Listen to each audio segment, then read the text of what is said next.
Welcome back to the Blur channel, everybody. Today I'm continuing my theme of where the DCEU could have been as we continue to barrel towards Flash coming out in June. We are now at the end of Phase 1, where we released Man of Steel, we released the Batman, then we released Aquaman, then we did Batman vs. Superman, we did Wonder Woman, all culminating in Justice League Age of Heroes, the first crossover movie that would have been in the DCEU. Full crossover movie, I should say, because technically Batman vs. Superman was a crossover. So now we're in 2016. We just finished watching Justice League, them form the team. Cyborg, got his powers, became control of them. Now we're talking about, like I said, this is really where we get into where I would have taken it, and I would do a Teen Titans movie after this. Why? Well, let me go over the plot. So we know Robin was introduced in the Batman, and he had a role in Batman vs. Superman, but Dick Grayson was introduced, and he's a character in this movie. So we're going to start with Robin is befriending Cyborg after meeting him through Batman in the Batcave. They're meeting, talking, Batman's basically introducing Cyborg to Robin. Batman didn't take Robin on the mission in Justice League because Batman felt like it was a little too dangerous. Batman has never fought aliens. There's no reason for him to think that his sidekick should join him in fighting aliens. That's easy to explain.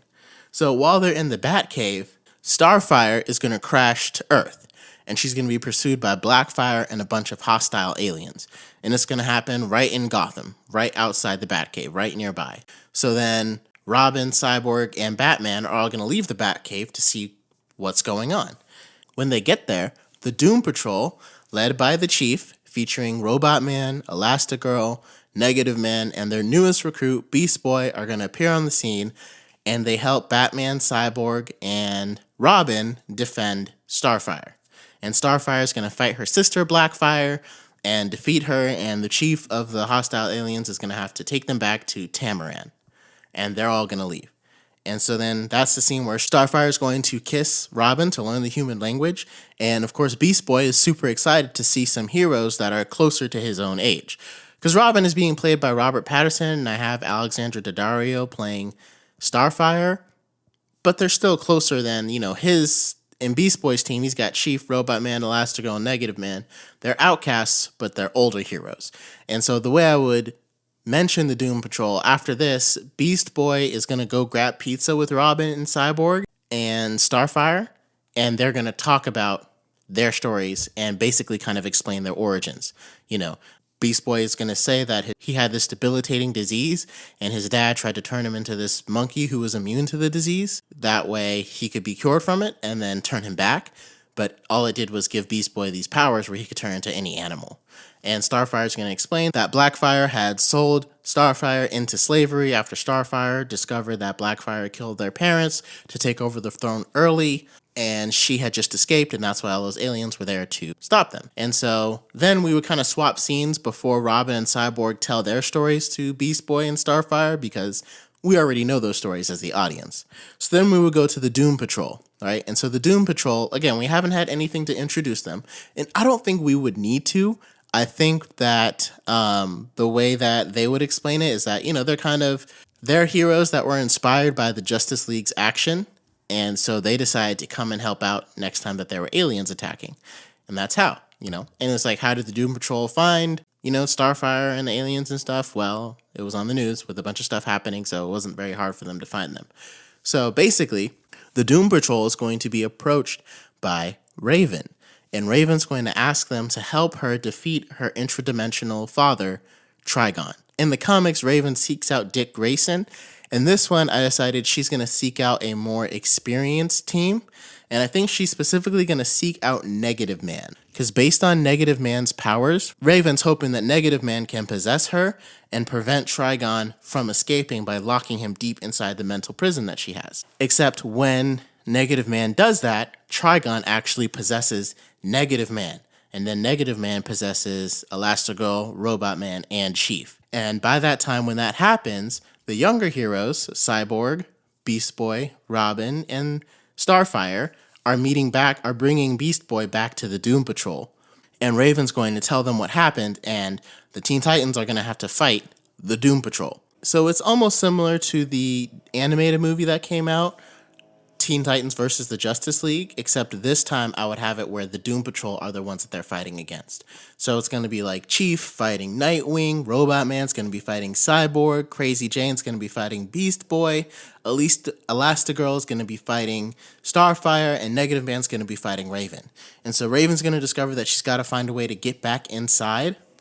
And so once she defeats Negative Man, the other Titans are going to help empower her and help her to put Trigon back in his prison so he can't be released. And so Batman is going to end up building Titan's Tower for the young heroes. And then Robin is going to take on a new persona, and he's going to decide to become Nightwing. In this movie, he would also give Batman a tip on who he should recruit next for a new Robin. And then the Doom Patrol are going to decide, you know what, the Teen Titans, they got this. Let's go, retire, and maybe go live those lives that we've always wanted. And then Beast Boy is going to join the Titans. And so that would form the Teen Titans: Cyborg, Robin, Starfire, Raven, and Beast Boy. And so at the end, this could spin off to that same Doom Patrol TV show that came out, because this came out in 2016. And that could either be told as a prequel, or it could be told of them coming out of retirement after this movie. I probably would just tell it as a prequel, show like how did the Doom Patrol come together and what it was like with them all working together and how they got their powers. I feel like we don't need all of that background for this movie because the Doom Patrol's powers aren't as complicated. And again, in this movie, they're more like this movie is more about how the Teen Titans are coming together, and it's almost like the Doom Patrol is passing the torch. So then if we get a TV show afterwards showing what the Doom Patrol is like, great. If not, that's fine too. The point is they have now retired. So basically, this movie kind of has 3 acts and 2 villains. The first act is these heroes come together to help Starfire defeat Blackfire and send her back. The second act is more of an expositional act to set up the third one.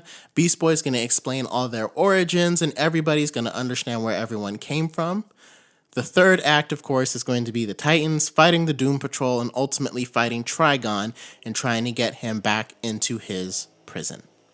So then in the end credits scene, we're going to see Ra's al Ghul is going to instruct Slade Wilson to kill Dick Grayson. Now, we haven't been introduced to Ra's al Ghul yet, nor have we been introduced to Slade Wilson. But this end credit scene is going to set up the second Titans movie as well as the next movie that's coming out. Again, thank you guys so much for listening, following, watching, subscribing. We're going to keep doing this all the way until Flash comes out to continue building up that hype. With Teen Titans, we would have completed Phase 1, and we'll be going into Phase 2.